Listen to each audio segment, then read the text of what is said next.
If you've been playing World of Warships Legends for long enough, you probably have gotten pretty used to playing what I like to call the long game. And in this video, we're going to talk about the long game in a number of ways. First up, we're in the Tier VII premium German battleship Brandenburg. And one thing about these German battleships is that they are, of course, very heavily armored, and they're considered to be brawlers. But a lot of the time, I see people rushing straight into the enemy at the beginning of the game and getting sunk. Turns out, turtleback armor doesn't make you invincible. It merely prevents you from being citadeled at close range, but that doesn't mean you can't still lose all of your hit points very, very quickly if you push straight in. Especially if you're pushing straight in and your only objective is to get your torpedoes sunk into the side of an unsuspecting and helpless battleship. That seems to be the lifelong ambition of most players who play any battleship with torpedoes, and most of those battleships just happen to be German. So instead of rushing in straight away, it's a good idea to play on the flanks, or bide your time until the opportune moment. And we're not even going to get an opportune moment to use our torpedoes until the very end of this game. That's playing the long game. We're also going to have to play the long game in the sense that we are eagerly awaiting the next update, because that is when Tier 8 is set to debut. So, this kind of matchmaking where we take out a Tier 7 ship and we see things like Conqueror and Wooster, hopefully that's about to become a thing of the past, provided that Legends keeps its +1, -1 matchmaking rule, and by every indication I think it's going to. Once Tier 8 debuts, that means that Tier 7 is only going to be facing ships as high as Tier 8, and then Tier 8 is going to get all the legendary matches. As for what's coming in Tier 8, I am a little bit intrigued, and I wonder if any of you have watched the trailers that the World of Warships Legends YouTube channel released. The trailers just show the Roman numeral for the number 8, and within that Roman numeral is footage of the new ships, just little teaser clips to give us a sense of what is coming. And I've played on PC for a little while now, so I'm pretty familiar with a lot of the Tier 9 ships on that game, and a lot of those Tier 9 ships are going to be coming to our game as Tier 8 ships. One of which I know for sure is coming, based on the trailer, is going to be the Tier 8 Japanese battleship Izumo, which is the Tier 9 tech tree Japanese battleship on PC. It's got a turret setup similar to things like the Nelson or the Lenin, with I think 3 triple turrets sit all in the front of the ship. Kind of looks like a Yamato hull, but I don't think it is quite that. Maybe it is. In any case, I'm looking forward to playing to that. I've also noticed some things that are essentially, at least I think they are, brand new ships for this game. Ships that don't even exist on PC. For example, the Tier 8 American battleship. I have no idea what it is, but based on the clip and the hull that we were able to see within that Roman numeral for the number 8, the hull looks a lot like a Montana hull. So it seems like the Tier 8 American battleship is going to be a Legends exclusive ship that does not exist on PC, and essentially it looks like a down-tiered Montana, which is very interesting. Same goes for the American destroyer, which, again, I do not know what it is called, but I think it was an American destroyer we saw in that trailer, and it looked an awful lot like a Gearing, albeit a down-tiered Gearing, which is interesting because the Fletcher, which we already have at Tier 7, is the Tier 9 American destroyer on PC, so by all rights, you would think it would be at Tier 8. But if Wargaming is not going to be shuffling around the ship placement within the tiers, then that necessitates the creation of entirely new ships for this game that don't exist on PC. So that is something that is fascinating to me, and something I'm eagerly looking forward to exploring. But much like this game, patience is going to be a necessary component of waiting for that update to drop. In any case, what have we been doing in this game? Oh, and by the way, you can tell me what your speculations about Tier 8 are in the comments section. You can even name off any of the ships that you have seen for sure are coming and are excited about. My main interest is in the ships that don't exist on PC, the entirely Legend-specific ships, which it very much looks like we're getting. In any case, what have I been doing in the Brandenburg, and what is this build, by the way? That's probably another good thing to talk about.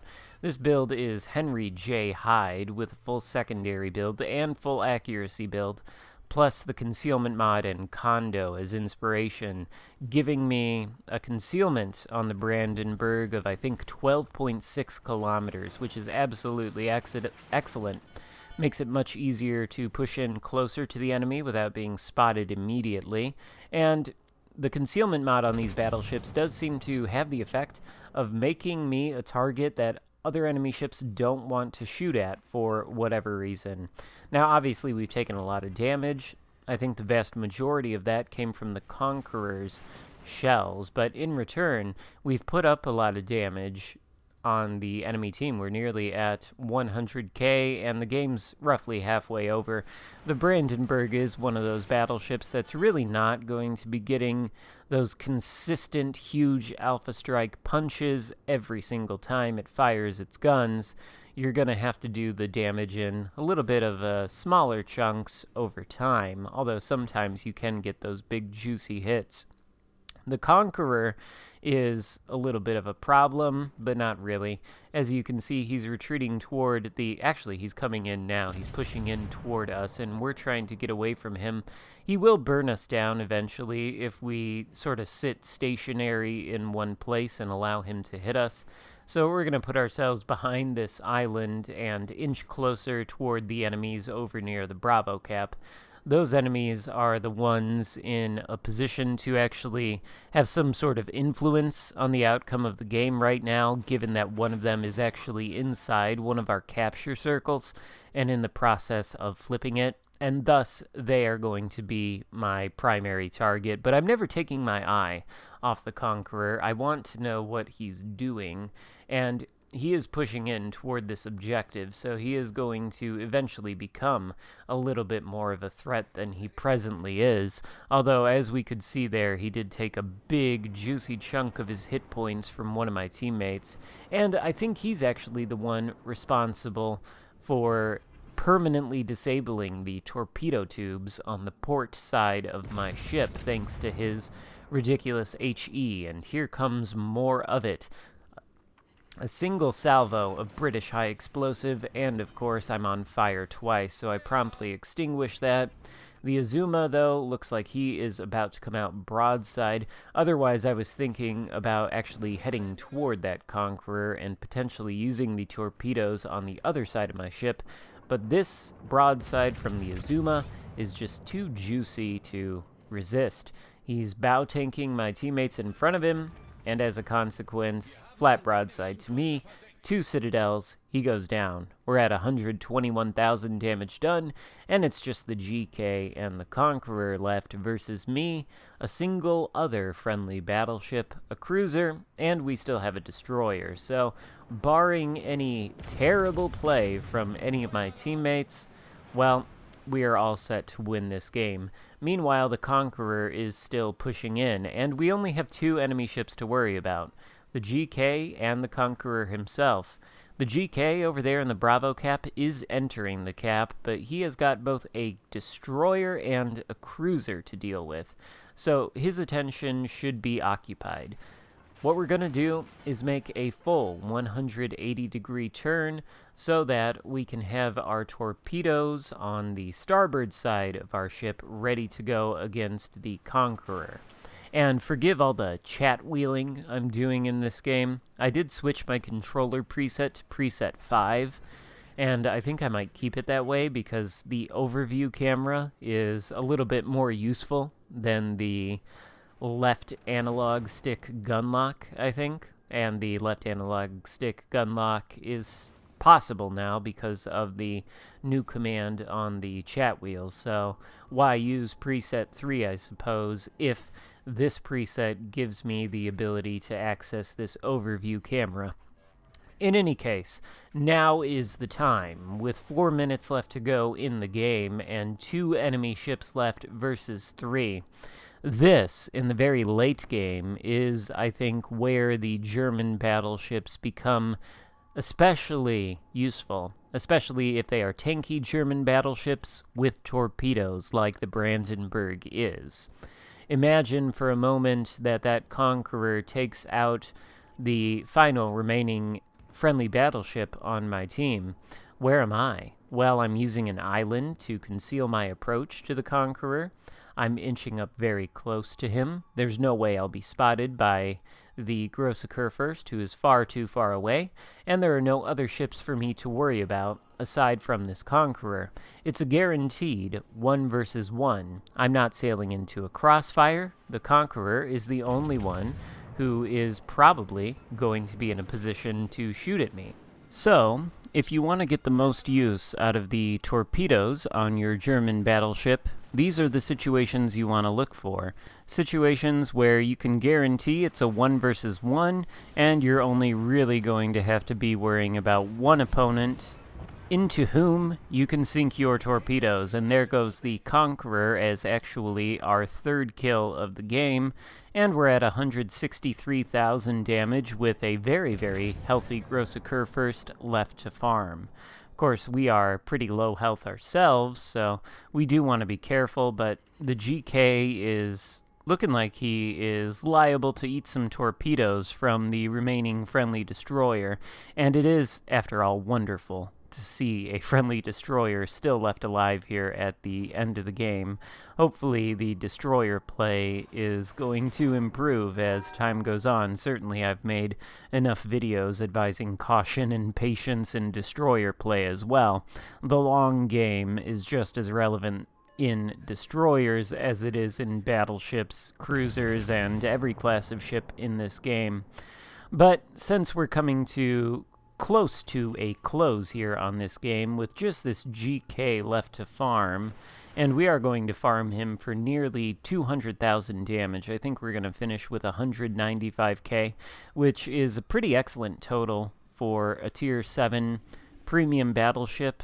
Anytime you can get up to near 200,000 damage done, you know you've done a lot of work in a game. And we're actually going to be able to see the credit output of this game, which is, you know, pretty high damage game, pretty high XP game, and thus a pretty lucrative game. That's the last sort of point I wanted to hit on in this sort of mishmashed commentary, where we've talked a little bit about Tier 8 and a little bit about German torpedo battleship gameplay. The last point I wanted to throw in there was the economy buffs that took place in this game during this past update. I don't think it's something I've really talked about too much, but the credit earnings of Tier 7 premium ships, and I think Tier 7 tech tree ships for that matter, have been buffed to make way for Tier 8. So these Tier 7 premium ships that were campaign ships like the Brandenburg, I know a lot of people out there probably have them because the campaigns are cheap ways to get the highest tier premium ships in the game, or what were the highest tier premium ships in the game at Tier 7, at least before Tier 8 comes in, to get them for a cheap price, and now they earn you a lot more credits. So there's much more reason to be playing Tier 7 premium ships if credit farming is what you're after, especially because I think all the Tier 8 premiums are going to be added on to the tech trees next update, so you're going to need to buy them with credits, and hopefully I'll have enough to get at least a couple by the time that time rolls around. In any case, there is our final shot against the GK. Our secondaries are going to chew them up a little bit more to take us to 195,000 damage done. And the game is going to end with our glorious victory. You see, we have racked up almost 700, well, I guess 623,000 credits. I've seen better. I think the problem here is that I am a battleship, and I wasn't able to take any caps or anything like that, which is probably why my earnings are a little bit lower, but still, certainly higher than they would have been before the update. Hope you enjoyed the video. If so, give it a thumbs up, leave a comment in the comment section, consider subscribing if you haven't already, and I will see you next time. Goodbye.